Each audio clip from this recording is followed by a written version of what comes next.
आइए सुनते हैं प्रेमचंद जी की प्रसिद्ध कहानी कफन। झोपड़े के द्वार पर बाप और बेटा दोनों एक बुझे हुए अलाव के सामने चुपचाप बैठे हुए थे और अंदर बेटे की जवान बीवी बुधिया प्रसव वेदना में पछाड़ खा रही थी। रह रहकर उसके मुंह से ऐसी दिल हिला देने वाली आवाज़ निकलती थी कि दोनों कलेजा थाम लेते थे। जाड़ों की रात थी, प्रकृति सन्नाटे में डूबी हुई, सारा गांव अंधकार में लय हो गया था। घीसू ने कहा, मालूम होता है बचेगी नहीं, सारा दिन दौड़ते ही गया, जा देख तो आ। माधव चिढ़कर बोला, मरना ही है तो जल्दी मर क्यों नहीं जाती, देख कर क्या करूं? तू बड़ा बेदर्द है बे, साल भर जिसके साथ सुख चैन से रहा उसी के साथ इतनी बेवफाई। तो मुझसे तो उसका तड़पना और हाथ पांव पटकना नहीं देखा जाता। चमारों का कुनबा था और सारे गांव में बदनाम। घीसू एक दिन काम करता तो 3 दिन आराम।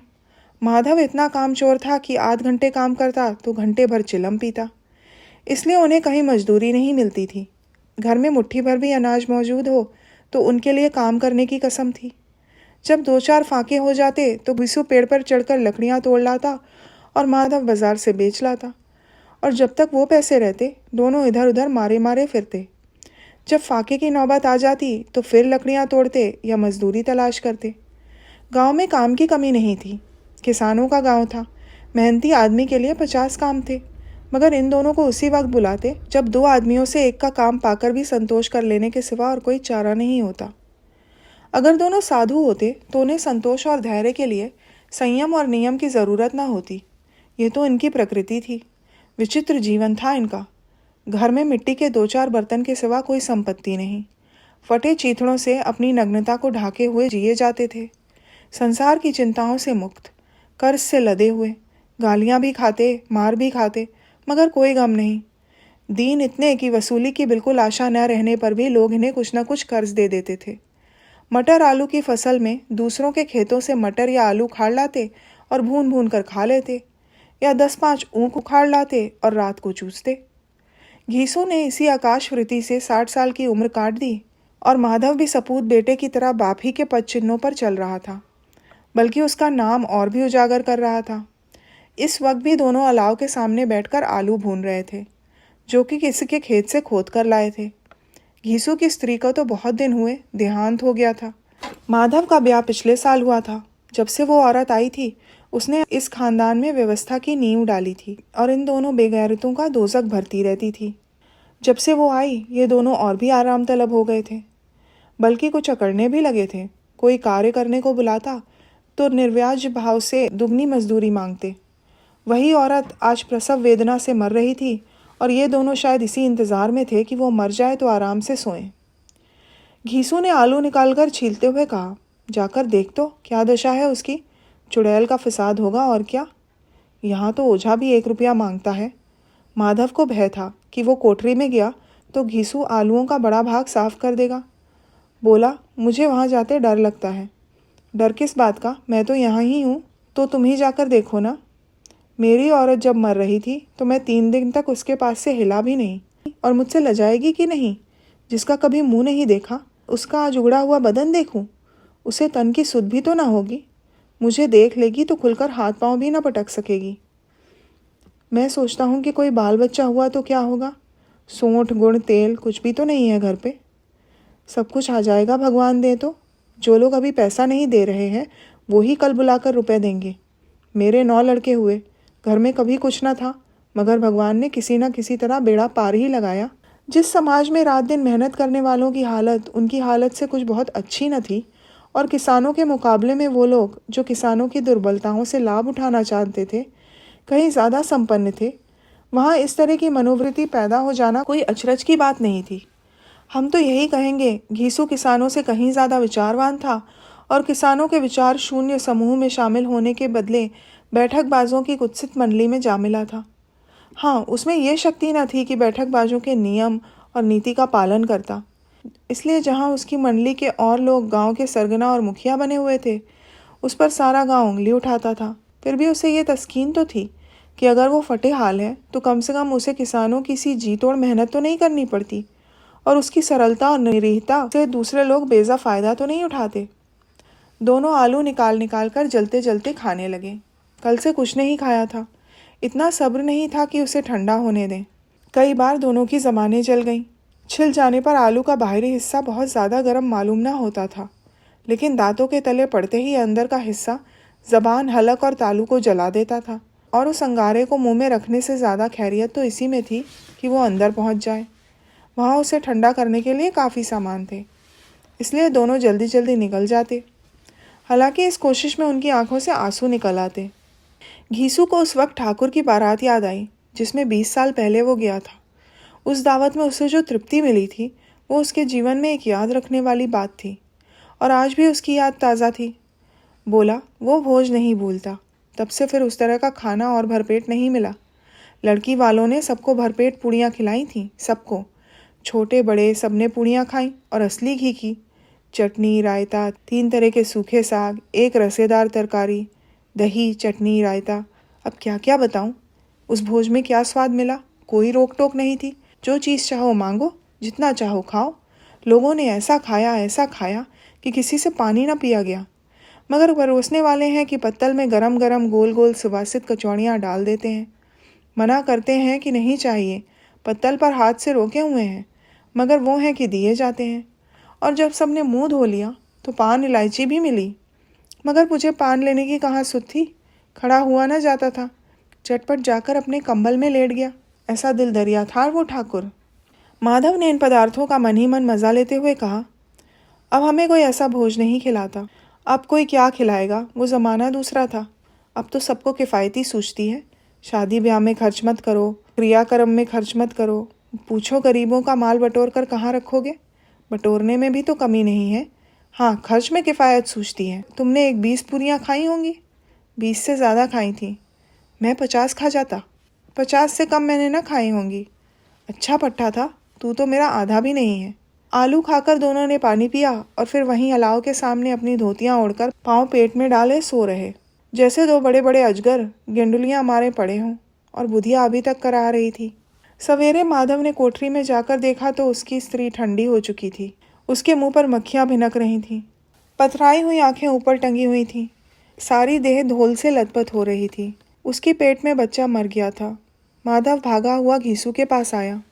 फिर दोनों जोर जोर से हाय हाय करने लगे और छाती पीटने लगे।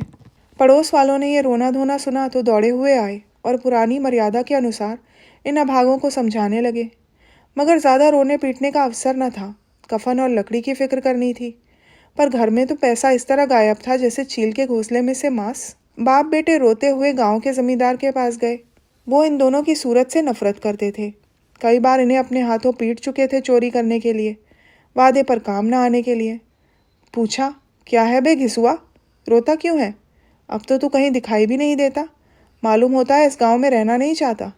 घीसू ने ज़मीन पर सिर रखकर आंखों में आंसू भरते हुए कहा, सरकार, बड़ी विपत्ति में हूँ। माधव की घरवाली रात को गुजर गई।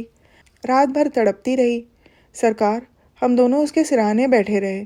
दवा दारू जो कुछ हो सका सब कुछ किया, मुदा वो हमें दगा दे गई। अब कोई एक रोटी देने वाला भी नहीं रहा मालिक। तबाह हो गए, घर उजड़ गया। आपका गुलाम हूँ। अब आपके सिवा कौन है हमारा? आपके सिवा किसके द्वार पर जाऊँ? जमींदार साहब दयालु थे, मगर घीसू पर दया करना काले कंबल पर रंग चढ़ाना था। जी में तो आया कह दें चल दूर हो यहाँ से। यूँ तो बुलाने से भी नहीं आता। आज जब गरज पड़ी तो आकर खुशामद कर रहा है। हरामखोर कहीं का बदमाश। लेकिन ये क्रोध या दंड का अवसर नहीं था। जी में कुड़ते हुए 2 रुपए निकालकर फेंक दिए, मगर सांत्वना का एक शब्द भी मुंह से नहीं निकाला। उसकी तरफ ताका भी नहीं, जैसे सिर का बोझ उतारा हो। जब जमींदार साहब ने 2 रुपए दिए तो गांव के बनियों महाजनों को इनकार करने का साहस कैसे होता। घीसू जमींदार के नाम का ढिंढोरा भी पीटना खूब जानता था। किसी ने 2 आने दिए, किसी ने 4 आने। 1 घंटे में घीसू के पास 5 रुपए की अच्छी रकम जमा हो गई। कहीं से अनाज मिल गया, कहीं से लकड़ी। और दोपहर को घीसू और माधव बाजार से कफन लेने चले। इधर लोग बांस काटने लगे। गांव की नरमदिल स्त्रियां आकर लाश को देखती थीं और उसकी बेकसी पर 2 बूंद आंसू गिराकर चली जाती थीं। कैसा बुरा रिवाज है कि जिसे जीते जी तन ढकने को एक चीथड़ा भी ना मिले, उसे मरने पर कफन चाहिए। कफन लाश के साथ ही तो जल जाता है, और क्या रखा रहता है। यहीं 5 रुपए पहले मिलते तो कुछ दवा दारू कर लेते। दोनों एक दूसरे के मन की बात ताड़ रहे थे। बाजार में इधर उधर घूमते रहे। कभी इस बजाज की दुकान पर गए, कभी उसकी दुकान पर। तरह तरह के कपड़े, रेशमी और सूती देखे, मगर कुछ जचा नहीं। यहाँ तक कि शाम हो गई। तब दोनों न जाने किस दैवी प्रेरणा से एक मधुशाला के सामने जा पहुँचे और जैसे किसी पूर्व निश्चित योजना से अंदर चले गए। वहाँ ज़रा देर तक दोनों असमंजस में खड़े रहे। फिर घीसू ने गद्दी के सामने जाकर कहा, साहू जी, एक बोतल हमें भी देना। इसके बाद कुछ चिखौना आया, तली हुई मछलियाँ आईं और दोनों बरामदे में बैठकर शांतिपूर्वक पीने लगे। कई कुज्जियाँ ताबड़तोड़ पीने के बाद दोनों सरूर में आ गए। घीसू बोला, कफन लगाने से क्या मिलता है? आखिर जल ही तो जाता, कुछ बहू के साथ तो न जाता। माधव आसमान की तरफ देखकर बोला, मानो देवताओं को अपनी निष्पापता का साक्षी बना रहा हो। दुनिया का दस्तूर है, नहीं लोग बामनों को हजारों रुपए क्यों दे देते हैं? कौन देखता है परलोक में मिलता है या नहीं? बड़े आदमियों के पास धन है, चाहे फूकें। हमारे पास फूकने को क्या है? लेकिन लोगों को क्या जवाब दोगे? लोग पूछेंगे नहीं कफन कहाँ है? घीसू हंसा, अबे कह देंगे कि रुपए कमर से खिसक गए, बहुत ढूंढा मिले नहीं। लोगों को विश्वास तो ना आएगा, लेकिन फिर वही रुपए देंगे। माधव भी हंसा, इस अनपेक्षित सौभाग्य पर बोला, बड़ी अच्छी थी बेचारी, मरी तो भी खूब खिला पिला कर, अभी बोतल से ज़्यादा उड़ गई। घीसू ने 2 सेर पूड़ियाँ मंगाई, चटनी, अचार, कलेजियाँ। शराब खाने के सामने ही दुकान थी। माधव लपक कर 2 पत्तलों में सारा सामान ले आया। पूरा 1.5 रुपया और खर्च हो गया। सिर्फ थोड़े से पैसे बचे रहे। दोनों इस वक्त शान से बैठे हुए पूड़ियाँ खा रहे थे, जैसे जंगल में कोई शेर अपना शिकार उड़ा रहा हो। न जवाबदेही का खौफ था, न बदनामी की फिक्र। इन भावनाओं को उन्होंने बहुत पहले ही जीत लिया था। घीसू दार्शनिक भाव से बोला, हमारी आत्मा प्रसन्न हो रही है, तो क्या उससे पुण्य ना होगा? माधव ने श्रद्धा से सर झुकाकर तस्दीक की, ज़रूर से ज़रूर होगा। भगवान तुम अंतर्यामी हो, उसे बैकुंठ ले जाना। हम दोनों हृदय से आशीर्वाद दे रहे हैं। आज जो भोजन मिला वो कभी उम्र भर ना मिला था। एक क्षण के बाद माधव के मन में एक शंका जागी। बोला, क्यों दादा, हम लोग भी तो एक ना एक दिन वहाँ जाएंगे। घीसू ने इस भोले भाले सवाल का कुछ उत्तर न दिया। वो परलोक की बातें सोचकर इस आनंद में बाधा नहीं डालना चाहता था। जो वहाँ वो हम लोगों से पूछे कि तुमने कफन क्यों नहीं दिया तो क्या कहेंगे? कहेंगे तुम्हारा सर। पूछेगी तो ज़रूर, तू जानता है कि उसे कफन ना मिलेगा? तू मुझे ऐसा गधा समझता है? 60 साल क्या दुनिया में घास खोदता रहा हूँ? उसको कफन मिलेगा और इससे बहुत अच्छा मिलेगा। माधव को विश्वास ना आया। बोला, कौन देगा? रुपए तो तुमने चट कर दिए। वो तो मुझसे पूछेगी, उसकी मांग में सिंदूर तो मैंने ही डाला था। घीसू गर्म होकर बोला, मैं कहता हूँ उसे कफन मिलेगा, तू मानता क्यों नहीं? कौन देगा बताते क्यों नहीं? वही लोग देंगे जिन्होंने इस बार दिया। हाँ, अब की बार रुपए हमारे हाथ नहीं आएंगे। ज्यों ज्यों अंधेरा बढ़ता था और सितारों की चमक तेज होती थी, मधुशाला की रौनक भी बढ़ती जाती थी। कोई गाता था, कोई डींग मारता था, कोई अपने संगी के गले लिपटा जाता था, कोई अपने दोस्त के मुंह से कुल्हड़ लगाए देता था। वहाँ के वातावरण में सुरूर था, हवा में नशा। कितने तो यहाँ आकर एक चुल्लू में मस्त हो जाते। शराब से ज़्यादा वहाँ की हवा उन पर नशा करती थी, जीवन की बाधाएं खींच लेती थी, और कुछ देर के लिए वो भूल जाते थे कि वो जीते हैं या मरते हैं, या न जीते हैं न मरते हैं। और ये दोनों बाप बेटा अब भी मज़े ले लेकर चुस्कियाँ ले रहे थे। सबकी निगाहें इनकी ओर जमी हुई थीं। दोनों कितने भाग्य के बली हैं। पूरी बोतल बीच में है। भरपेट खाकर माधव ने बची हुई पूड़ियों का पत्तल उठाकर एक भिखारी को दे दिया, जो खड़ा इनकी ओर भूखी आंखों से देख रहा था। और देने के गौरव, आनंद और उल्लास का उसने अपने जीवन में पहली बार अनुभव किया। घीसू ने कहा, ले जा, खूब खा और आशीर्वाद दे। जिसकी कमाई है वो तो मर गई, पर तेरा आशीर्वाद उसे ज़रूर पहुँचेगा। रोए रोए से आशीर्वाद दे, बड़ी गाढ़ी कमाई के पैसे हैं। माधव ने फिर आसमान की तरफ देखकर कहा, वो वैकुंठ में जाएगी दादा, वो वैकुंठ की रानी बनेगी।